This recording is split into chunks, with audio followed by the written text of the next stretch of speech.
Wah, keramiknya cantik sekali ya teman-teman. Keramik cantik ini adalah kerajinan dari UD Toy Arsa yang terletak di Desa Pejaten, Kabupaten Tabanan, Provinsi Bali.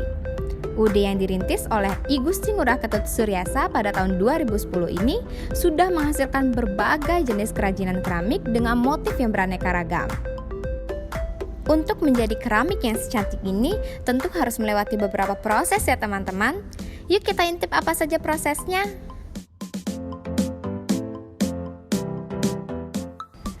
Bahan utama kerajinan ini adalah tanah liat yang dikirim langsung dari Kota Malang.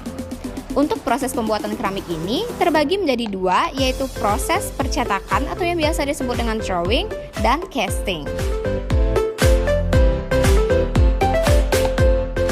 Nah, buat teman-teman yang nggak tahu, proses drawing adalah proses di mana tanah liat dibentuk secara manual, sedangkan proses casting adalah pembentukan awal yang dilakukan menggunakan cetakan.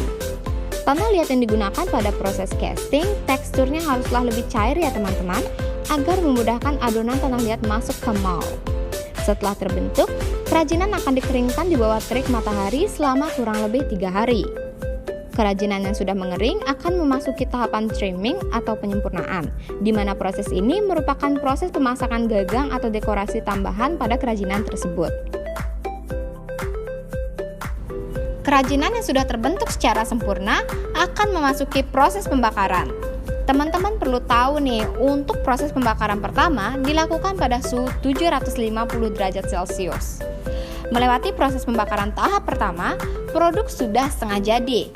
Pengrajin sering menyebutnya dengan istilah biskuit, tapi bukan biskuit makanan ya teman-teman. Setelah diangkat dari tungku pembakaran, biskuit memasuki proses glasir atau pewarnaan.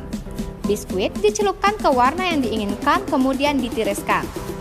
Dalam hal ini, Pak Ngurah biasanya melakukan pewarnaan secara manual untuk memperindah warnanya sesuai dengan keinginan. Tahap berikutnya yaitu pembakaran untuk kedua kalinya pada suhu 1200 derajat Celcius. Lama pengerjaan tanah liat untuk menjadi keramik secantik ini memakan waktu kurang lebih selama 10 hari ya teman-teman. Bagi teman-teman yang berminat untuk belajar secara langsung mengenai proses pembuatan keramik, ataupun yang berminat untuk meminang kerajinan keramik ini, bisa langsung saja datang ke UD Toy Arsa yang beralamat di Banjar Simpangan, Desa Pejaten, Tabanan, Bali. Untuk teman-teman yang menerapkan protokol kesehatan dan mengurangi bepergian keluar rumah selama masa pandemi, jangan khawatir. Teman-teman bisa langsung saja cek Instagramnya di @keramik_toyarsa. Harganya mulai dari 80 ribuan aja loh teman-teman. Jangan lupa dicek ya.